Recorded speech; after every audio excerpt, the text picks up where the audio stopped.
नमस्कार शिक्षक मित्रांनो, स्वागत आहे पुन्हा एकदा तुमचं माझ्या DK टीचर्स सपोर्ट या यूट्यूब चॅनलमध्ये। मित्रांनो, सध्या सुट्ट्याच सुरू आहेत, मे महिन्याच्या उन्हाळी सुट्ट्या सुरू आहेत आणि असं असताना सुद्धा आपल्याला प्रथम संस्था आणि SCRT यांच्या माध्यमातून ग्रीष्मकालीन शिबिर मुलांसाठी राबवायचं आहे। आणि हे शिबिर फक्त आणि फक्त जी मुलं वाचन, लेखन, गणिती क्रिया, संख्याज्ञान याच्यामध्ये कमी आहेत, थोडीशी मागं आहेत, त्यांच्यासाठी राबवायचं। आणि तुम्हाला माहिती आहे, प्रथमचं जे एक सर्वे करण्याचं एक टूल आहे ज्याच्यामध्ये आपण त्यांचं स्तर निश्चित करतो, शब्दस्तर, वाक्यस्तर, गोष्टस्तर, अक्षरस्तर आणि त्यानंतर तसंच गणिताचं सुद्धा करतो।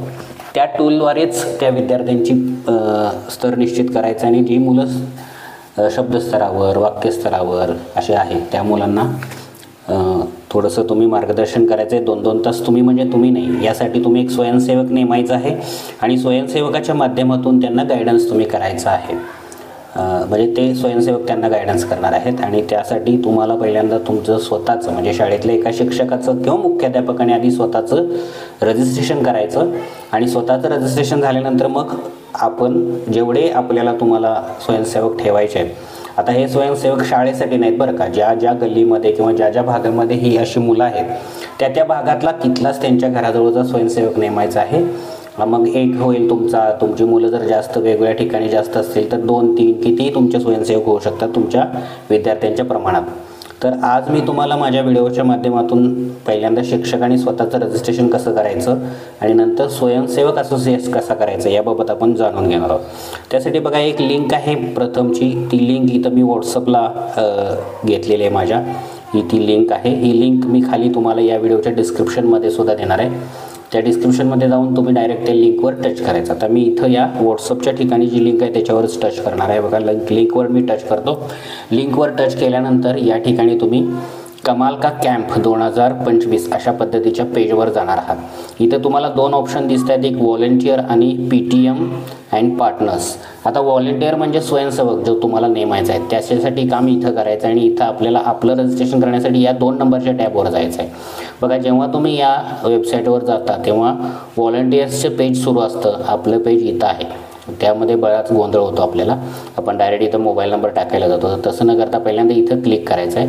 बघा, PTM अँड पार्टनर्सवर मी क्लिक करतो, आता तो ब्ल्यू झालेला आहे। आता खाली इथं मोबाईल नंबर आणि पासवर्ड आलेला आहे। आता मोबाईल नंबर आणि पासवर्ड हे आपल्याला नाहीच आहे, कारण आपण पहिल्यांदा इथं आलेलो आहोत, म्हणून आपण पहिल्यांदा आपलं साईनअप करायचं। खाली आल्यानंतर इथं लॉग इनच्या खाली बघू शकता, इथं साईनअप बटन नाव आहे, त्याच्यावरती जाऊन आपल्याला आधी या वेबसाईटवर आपलं खातं तयार करायचं आहे। तर साईनअपवर मी क्लिक करतो। साईनअपवर क्लिक केल्यानंतर आता पहिल्यांदा आपला मोबाईल नंबर टाकायचा आहे। आता हे मोबाईल नंबर वगैरे सगळ्या ज्या काही गोष्टी आहेत ज्या पर्सनल आहेत त्या मी हाईड करणार आहे, तुम्ही फक्त समजून घ्या। पहिल्यांदा फक्त मोबाईल नंबर टाकायचा। इथं मी माझा मोबाईल नंबर एंटर करतो। मोबाईल नंबर एंटर केल्यानंतर खाली व्हेरीफाय मोबाईल नंबरवर क्लिक करायचं आहे। व्हेरीफाय मोबाईल नंबरवर क्लिक केल्यानंतर बघा, एंटर 4 डिजिट्स तुम्हाला एक OTP येणार आहे, तो इथं टाकायचा आहे। जो मला आलेला आहे तो मी इथं आता टाकलेला आहे आणि व्हेरीफायवर मी क्लिक करतो। आता माझा मोबाईल नंबर व्हेरीफाय झाला आहे। हे कशावर कळलं की माझ्यासमोर आणखीन मोठा फॉर्म इथं ओपन झालेला आहे। या मोठ्या फॉर्ममध्ये माहिती काय बघू शकता। पहिल्यांदा first name and last name टाकायचं आहे इंग्लिशमध्ये, त्यानंतर मोबाईल नंबर ॲटोमॅटिक आलेला आहे तुमचा इथं, जो तुम्ही आता व्हेरीफाय केलेला आहे तो। एज टाकायचं आहे तुमचं वय, त्यानंतर पासवर्ड तुम्हाला स्वतःचा इथं क्रिएट करायचं आहे, त्यानंतर इथं तुमचं लिंग निवडायचं आहे। आता इथं बघा, पर्सनल टाईप या ठिकाणी काय घ्यायचं आहे, इथं जर या ब्लॅक ॲरोवर इथं क्लिक केलं तर इथं खाली एवढे पर्सनल हे आलेले आहेत टाईप। तर पार्टनर ऑर्गनायझेशन, कम्युनिटी इन्स्ट्रक्टर, मोबिलायझर अशा काही गोष्टी आहेत, state team, central team, state MME वगैरे आहेत। तर आपण पहिलंच निवडायचं आहे, हे पार्टनर ऑर्गनायझेशन आहे ना, इथं आपल्याला जायचं आहे। तर पार्टनर ऑर्गनायझेशनवर आपण क्लिक करायचं आहे। त्यानंतर बघा, पार्टनर ऑर्गनायझेशन झाल्यानंतर इथं आता काय आलेलं आहे बघा, खाली पार्टनर ऑर्गनायझेशन टाईप, म्हणजे आपल्याला टाईप निवडायचं आहे त्यांचा। पर्सनल टाईप निवडल्यानंतर आता ऑर्गनायझेशन टाईप तिथं क्लिक करा। इथं आलेलं आहे state government institute, local bodies वगैरे इथं आलेलं आहे सगळं। तर आता आपल्याला इथं काय निवडायचं आहे बघा, तर इथं आपल्याला निवडायचं आहे स्टेट गव्हर्नमेंट इन्स्टिट्यूट, इथं निवडायचं आहे बघा, ते निवडलं मी। त्यानंतर आता पर्सनल लेवल निवडायचे, कॅटेगरी निवडायची आहे। इथं कॅटेगरी आलेली आहे बघा, तर कॅटेगरीमध्ये काय आहे, इथं परत खाली इथं बघा पॉईंट ऑफ कॉन्टॅक्ट आणि व्हिजिटर. तर आपण पॉईंट ऑफ कॉन्टॅक्ट निवडायचं आहे. पॉईंट ऑफ म्हणजे POC निवडायचं आहे. त्यानंतर पर्सनल लेवल निवडायचे. लेवलमध्ये काय काय बघा, तर स्टेट, डिस्ट्रिक्ट, ब्लॉक. आता आपण सगळ्यांनी इथं काय घ्यायचं आहे, ब्लॉक घ्यायचं आहे. तालुका लेवलवर आपण आहोत म्हणून ब्लॉक घ्यायचं आहे. ब्लॉक गेल्यानंतर आता स्टेट नेम निवडायचं आहे. इथून स्टेट नेमवर क्लिक केल्यानंतर महाराष्ट्र, आपले देशातली सगळी राज्य येतात, आपलं निवडायचं. त्यासाठी मी महाराष्ट्राचे काही अक्षर टाईप करतो. खाली महाराष्ट्र आलं बघा, त्याच्यावर क्लिक करतो. त्यानंतर डिस्ट्रिक्ट नेम, जोपर्यंत इथं सिलेक्ट शब्द येत नाही तोपर्यंत निवडायचं नाही. महाराष्ट्र निवडल्यानंतर इथे सिलेक्ट शब्द यायला वेळ लागतो. आता सिलेक्ट शब्द आलेले आहेत, तर ॲरोवर क्लिक करा. सगळी जिल्हे आलेले आहेत. मी माझ्या जिल्ह्याचे काही अक्षरं टाईप करतो. माझा जिल्हा आलेला आहे त्याला घेतो. ठीक आहे. आता ब्लॉक नेमला सिलेक्ट आलेलं नाही, आता सिलेक्ट आलं बघा. सिलेक्ट शब्द येईपर्यंत थांबायचं, म्हणजे सगळे तिथं तालुके ऑटोमॅटिक येतात. ते तालुक्याच्या ठिकाणी मी क्लिक करतो. खाली सगळे तालुके दिसतात. तुम्हाला जर तुमचा लगेच सापडला तर त्यावर क्लिक करा. इथं आता मला सापडला, मी क्लिक करतो, किंवा काही अक्षर टाईप केलं होतं तुम्हाला येतो. आता हे सगळं राज्य वगैरे निवडल्यानंतर खाली असोसिएटेड प्रथम टीम मेंबर PTM. आता इथं तुम्हाला एक मेंबर टीम निवडायचा आहे. आता तो कोण असणार आहे, तर तो तुमच्या जिल्ह्याचा एक कोऑर्डिनेटर असणार आहे. तो इथं तुम्हाला निवडायचा आहे.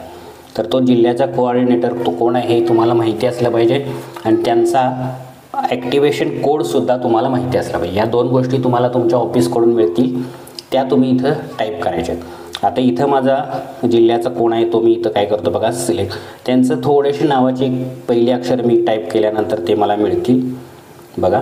इथं मी टाईप केलेलं आहे. माझ्याकडं राजेश्वर दुधाटे असे जे आहेत कोऑर्डिनेटर, त्यांचं नाव इथं पहिल्यांदाच आलेलं आहे, आणि त्यांचा मोबाईल नंबरसुद्धा आलेला आहे पुढं. फक्त शेवटचे 4 अंक आपल्याला दिसतात. तर त्यांना जे कोण आहे तुमच्या इथं त्यांना सिलेक्ट करायचं. त्यांचं नाव माहीत असलं की त्यांच्या नावाशी काही अक्षर टाईप केल्यावरती नावं तुम्हाला येतात. आता राजेश्वर भरपूर आहेत, पण माझे जे आहेत ते मला मिळाले आहेत पहिल्यांदाच, मी त्यांना टिक करतो. ते आलेले आहेत इथं. आता त्यांचा ॲक्टिवेशन कोड जो आहे तो मला माहिती आहे, मग तो मी इथं टाईप करणार आहे. तो मी इथं आता टाईप करतो. आता ॲक्टिवेशन कोड ही मी टाकलेला आहे. आता इथं काय करायचं आहे बघा. आता आपल्याला इथं हे एक कन्सर्न फॉर्म आहे, तो कन्सर्न फॉर्म आपल्याला ॲग्री करायचा आहे. तर त्या छोट्या चौकोनात आपण पहिल्यांदा क्लिक करायचं. आता साइन अपवर आपल्याला क्लिक करायचं आहे. तर बघा ही सगळी माहिती मी भरलेली आहे. माझं नाव, मोबाईल नंबर, नंतर राज्य निवडलं, जिल्हा निवडला, तालुका निवडला. त्यानंतर असोसिएट पार्टनर प्रथम टीम मेंबर आपल्याला जो मिळालेला आहे त्यांचं नाव निवडलं. त्यानंतर त्यांचा कोड ॲक्टिवेशन टाकला. आता साइन अपवर मी क्लिक करतो. आता साइन अपवर मी क्लिक करतो. तुम्ही बघू शकता इथं रजिस्ट्रेशन सक्सेसफुली ॲडेड झालेलो आहे मी. आता काय करायचं बघा. आता मला काय करायचं आहे, लॉग इन करायचं. आता माझं इथं साईनअपचं काम झालेलं आहे. आता मी इथं लॉग इनचं काम करणार आहे. लॉग इन, आणि इथं PTM पार्टनरवरच आहे बघा मी. आता लॉग इन करायचं आहे आणि फक्त चेक करता येणार आहे आपल्याला. आता लॉग इन न करता मी काय करतो, माझा पासवर्डही मी तयार केलेला आहे, मोबाईलही आहे, तो मी लॉग इन न करता तर मी काय करणार आहे बघा. व्हॉलेंटियर आता मला काय करायचं आहे, रजिस्टर करायचं आहे माझ्यासाठी, माझ्या मुलांना शिकवण्यासाठी, माझ्या शाळेतल्या मला एक व्हॉलेंटियर करायचं. तर व्हॉलेंटियरवर मी क्लिक करतो. तर व्हॉलेंटियरवर क्लिक केल्यानंतर व्हॉलेंटियरचा मोबाईल नंबर आपल्याला इथं टाकायचा आहे. तो नंबर आपल्याला माहिती असणं गरजेचं आहे. आता व्हॉलेंटियरचा मोबाईल नंबर टाकल्यावर त्याच्यावर OTP वगैरे काहीही जात नाही, त्यामुळं काही टेन्शन घ्यायचं काम नाही. डायरेक्ट फक्त त्यांना आपल्याला त्यांचा मोबाईल नंबर टाकून रजिस्ट्रेशन करायचं आहे. तर मोबाईल नंबर इथं मी टाकलेला आहे. आता खाली नेहमीप्रमाणे व्हेरीफाय मोबाईलवर मी क्लिक करणार आहे. बघा व्हेरीफाय मोबाईलवर मी क्लिक करतो. आता विचारतं आहे आपल्याला, do you want to register this number as a volunteer. Yes करायचं आहे. येस केलं. आता परत त्यांचं सगळं या गोष्टी निवडायच्या, स्टेट नेम वगैरे हे सगळं मगाशी जसं आपलं निवडलं तसं. तर आता स्टेट नेमसाठी मी क्लिक करतो आणि इथं महाराष्ट्राची काही अक्षरं टाकतो. महाराष्ट्र आलेले सिलेक्ट केलं. डिस्ट्रिक्ट नेमला सिलेक्ट येईपर्यंत थांबलो. सिलेक्ट आलं. माझ्या जिल्ह्याची काही अक्षरं टाकतो. आलेला आहे, तोसुद्धा घेतलेला आहे मी. सॉरी, तिथं आलेलाच घ्यायचा आहे. ठीक आहे. आता ब्लॉकच्या ठिकाणी सिलेक्ट येईपर्यंत थांबलो. इथं सिलेक्ट आलेला आहे. वरती घेतो आणि माझा तालुका इथून मी, त्या तालुका इथं येत नाही म्हणून मी इथं काही अक्षरं टाईप करतो. आलेला आहे, तो घेतो. ठीक आहे. आता कम्युनिटी नेम आपल्याला सिलेक्ट करायचं आहे. कम्युनिटी नेम काय आहे, तर आपल्या गावाचं नाव. कम्युनिटी नेमचा अर्थ आहे तुमचं जे गाव आहे ते तुम्ही इथून निवडायचं आहे. काही अक्षरं टाकल्यावर तुमचं गाव येईल ते तुम्ही निवडायचं आहे. तुम्ही सगळं टाईप करायचं नाही. त्यानंतर पुढं first name and last name of volunteer. आता व्हॉलेंटियरचंच टाकायचं आहे बघा. इथं तुम्ही चुकून तुमचं टाकाल तर इथं व्हॉलेंटियर जर आपण रजिस्ट्रेशन करतो आहे, व्हॉलंटियरचं नाव टाकलं, त्यांचा मोबाईल नंबर ऑटोमॅटिक आलेला आहे. त्यांचं जेंडर इथून सिलेक्ट करायचं आहे, फिमेल आहेत त्या. एज घ्यायचं आहे त्यांचं, तुम्हाला त्यांचं एज माहिती असणं गरजेचं आहे. तर इथून मी त्यांचं एज घेतो आहे. ठीक आहे. त्यानंतर आता select the nearest category of institute from, ते कुठून काम करणार आहेत ती नियरेस्ट कॅटेगरी निवडायची. इथं क्लिक करा. आता डायरेक्ट प्रथममधून, स्टेटमधून, डायटमधून वगैरे या सगळ्या गोष्टी आहेत. तर आपल्याला ते लोकल आपल्या गावच्या स्तरावर काम करणार आहेत. त्यामुळे लोकल बॉडीज हे जे आहे, लोकल बॉडीज पंचायत समिती, सोशल गेम्स, इथून ते काम करणार आहेत. त्यामुळे इथं ते निवडायचं आपल्याला. त्यानंतर do you have a POC. आता हे व्हॉलंटियरना विचारले की तुम्हाला POC आहे का? आहे. कोण आहे? तर आपण स्वतः त्यांचे POC आहोत, पर्सनल टू कॉन्टॅक्ट आपण आहोत त्यांचं. आपले कोण होते? जिल्हा कोऑर्डिनेटर होते, आपण त्यांचं निवडलं होतं आपलं रजिस्ट्रेशन करताना. आता व्हॉलंटियरचं रजिस्ट्रेशन करताना आपलं निवडायचं आहे. तर इथं बघा नथिंग सिलेक्टेडच्या ठिकाणी यस करायचं आहे, पर्सनल टू कॉन्टॅक्ट आहे म्हटलं की त्याचं नाव टाका. म्हणतात आता आपल्या नावाची काही अक्षरं इथं टाईप करा, लगेच तुमचं नाव खाली दिसायला लागेल. बघा इथं मी माझं नाव टाकलं, माझं नाव खाली आलेलं आहे. माझा मोबाईल नंबरसुद्धा दिसतोय शेवटच्या 4 अंकावरनं, मला मी ओळखलं, त्याला मी निवडलं. हे ऑटोमॅटिक येतं, सगळं टाईप करायची गरज नाही. आता इथं आपल्याला ॲक्टिवेशन कोड द्यायची गरज नाही. आता इथं कन्सर्न फॉर्म एक आहे, तो त्यांचा घ्यायचा आहे भरून. त्यासाठी त्यांचं इथे टिक केल्यानंतर एक कन्सर्न फॉर्म डाउनलोड्स होतो PDF मध्ये, त्याची प्रिंट काढूनसुद्धा तुम्ही ते त्याच्याकडनं भरून तुमच्या फाईलला ठेवायचं आहे. आणि इथंसुद्धा या चौकोनात क्लिक करायचं. बघा चौकोनात क्लिक केला तो फॉर्म डाउनलोड होईल. बघा क्लिक केलेले आहे. आता इथं फॉर्म डाउनलोड झालेला नाही, तुमच्याकडे कदाचित होईल, कदाचित रजिस्टर व्हॉलंटियरवर केल्यावर कदाचित तो फॉर्म येऊ शकतो. मी क्लिक करतो. आता डिफॉल्ट पासवर्ड काय आलेला आहे त्यांचं असं सांगितलेलं आहे, your password is set to be the last 4 digit of your register mobile. आता व्हॉलंटियरचं पासवर्ड कोणता आलेला आहे? त्यांचा जो मोबाईल नंबर आपण इथं भरलेला आहे रजिस्ट्रेशन करताना, त्यांच्या मोबाईल नंबरचे शेवटचे जे 4 अंक आहेत तो त्यांचा पासवर्ड असणार आहे. आणि त्यांचा ID कोणता असणार आहे? त्यांचा मोबाईल नंबर. ओके क्लिक करा. आता हे आपलं दोघांचं हे झालं आहे. इथं जाऊन आपण स्वतःचं रजिस्ट्रेशन केलं, आपल्या जिल्ह्याच्या कोऑर्डिनेटरचं नाव आणि कोड टाकून, आणि इथं जाऊन आपण आपल्या व्हॉलंटियरचं सुद्धा रजिस्ट्रेशन केलं. आता व्हॉलंटियरनं इथं लॉग इन करून आपली प्रोफाईल अपडेट करायची आहे, ते आपण एखाद्या पुढच्या व्हिडिओमध्ये बघूया. आणि या ठिकाणी जर तुम्ही गेलात PTM अँड पार्टनर्समध्ये, इथं तुमचं स्वतःचं लॉग इन करून तुम्ही काही गोष्टी चेक करू शकता. बघा इथं मी लॉग इन करतो, माझा मोबाईल नंबर आणि पासवर्ड मी जो तयार केला आहे तो लॉग इन झालेला आहे. आता इथे 4 गोष्टी दिसत आहेत बघा त्यात तुम्हाला. इथे 4 गोष्टी कोणत्या आहेत? पहिला आहे समर कॅम्प ॲक्टिव्हिटी ट्रॅकर, म्हणजे समर कॅम्पच्या ॲक्टिव्हिटीमध्ये काय काय गोष्टी चालू आहेत हे तुम्ही बघू शकता. समर कॅम्प ट्रेनिंग चेकलिस्ट, म्हणजे तुमच्या व्हॉलंटियरने ट्रेनिंग घेतलं का ते इथं तुम्हाला कळणार आहे.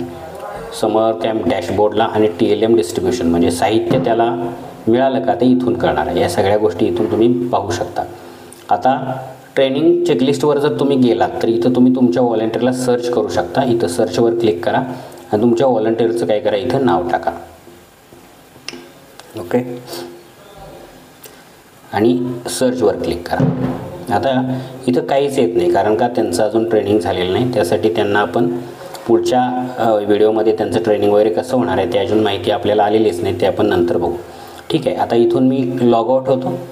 तर या व्हिडिओमधून तुमच्या लक्षात आलं असेल की तुम्हाला स्वतःला कसं पहिल्यांदा रजिस्ट्रेशन करायचं शिक्षक किंवा मुख्याध्यापकांनी शाळेत किंवा शाळेतल्या एका कोणत्याही शिक्षकानं पहिल्यांदा रजिस्ट्रेशन करायचं आणि त्यांनी त्यांच्या अंडर व्हॉलंटियर नेमायचे, जसं मी आता नेमून दाखवला तसं.